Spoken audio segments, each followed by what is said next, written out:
शुभ प्रभात बच्चों, कैसे हो आप सब लोग। बेटा आज हम करेंगे आपकी उन्मेष हिंदी पाठ्य पुस्तक का लेसन नंबर 6 कन और मन के प्रश्न उत्तर, कुछ शब्दों और कुछ वाक्यों वाले। इससे पहले हम मुख्य वाले क्वेश्चंस, लेखनी वाले क्वेश्चंस और सही और गलत वाले क्वेश्चन हम कर चुके हैं।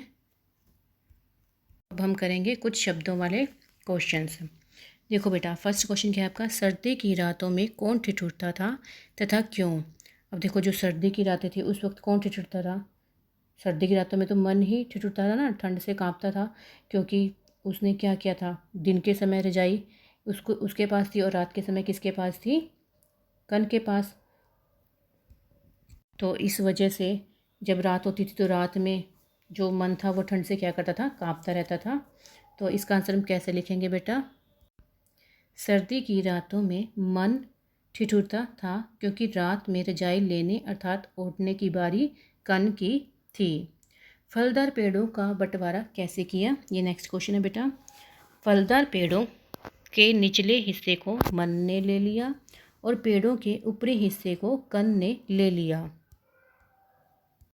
अर्थात कन ने बड़ी ही चालाकी से मन को पेड़ों के निचले हिस्से की जिम्मेवारी सौंप दी और आप खुद ऊपरी हिस्से की जिम्मेवारी ले ली। अब देखो, यहाँ पे कन ने बड़ी ही चालाकी का काम किया था ना, उसने अपनी चालाकी का इस्तेमाल करते हुए मन को क्या बना दिया था, मूर्ख बना दिया था। और पेड़ों के निचले हिस्से की जिम्मेवारी किसको दे दी थी, मन को दे दी थी, ताकि जो मन है वो पेड़ों को पानी भी दे और खाद भी डाले। और जब उस पर फल आ जाएंगे तो वो जो कन था वो ले लेगा, क्योंकि कन ने क्या किया था, ऊपरी हिस्से की जिम्मेवारी खुद ली थी। तो इस तरह से उसने क्या किया था, मन को क्या कर दिया था, बेवकूफ़ बना दिया था, अर्थात मूर्ख बना दिया था। मन के अपने बड़े भाई कन से कैसे संबंध थे। देखो, जो मन था उसके अपने बड़े भाई के बड़े जो भाई था कन, उसे संबंध तो ठीक थे, क्योंकि जो कन था वो ही मन से अच्छा व्यवहार नहीं करता था, लेकिन जो मन था वो तो कन से अच्छा व्यवहार करता था, क्योंकि वो उसको अपना बड़ा भाई मानता था। लेकिन जो कन था वो हमेशा उसको क्या करता था, मूर्ख बनाता था।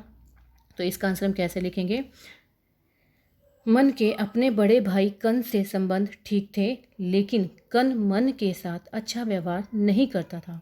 वह हमेशा मन को मूर्ख बनाता था, जबकि मन हमेशा अपने बड़े भाई का सम्मान करता था और उसकी हर बात को मानता था। तो बेटा आगे हैं हमारे कुछ वाक्यों वाले प्रश्न। तो फर्स्ट है इसमें, इस बंटवारे में कौन मूर्ख बन रहा था, कैसे। अब ये तो देखो, इस बंटवारे में कौन मूर्ख बन रहा था, मन नहीं मूर्ख बन रहा था, क्योंकि वो अपने बड़े भाई का सम्मान करता हुआ उसकी सारी बातों को मानता था और कन उसका फ़ायदा उठाता था।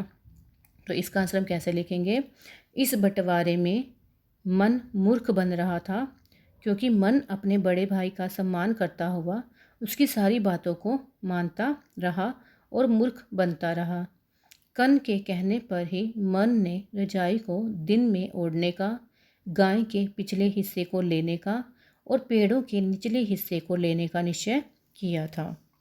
नेक्स्ट क्वेश्चन बेटा हमारा है, सुबह जब कन गाय का दूध दोहने आया तो मन ने क्या किया और क्यों किया। अब देखो, जो कन था वो जब गाय का दूध धोने आया तो मन ने क्या किया था, उसने गाय को डराना शुरू कर दिया था ना। क्यों डराना शुरू किया था, ताकि जो कन है वो गाय का दूध ना ले सके, क्योंकि जो कन था वो समझ चुका था, जो मन था वो समझ चुका था कि कन उसको क्या कर रहा है, वो मूर्ख बना रहा है। तो इस वजह से जो मन था वो क्या करता है, गाय को डराना शुरू कर देता है। तो इसका आंसर हम क्या लिखेंगे बेटा, सुबह जब कन गाय का दूध दोहने आया तो मन ने गाय को डराना शुरू कर दिया, ताकि जो कन है वो गाय का दूध ना दोह सके। नेक्स्ट क्वेश्चन है हमारा, बुढ़िया ने मन को क्या सलाह दी। अब देखो, यहाँ पे जो बुढ़िया थी उसने क्या सलाह दी थी, बुढ़िया ने सलाह दी थी ना कि तुम जब कन पेड़ों पर फल लेने के लिए चढ़ेगा तो पेड़ों को काटने का नाटक करना। इसी तरह जब वो रजाई लेने आएगा तो तुम रजाई को भिगो देना।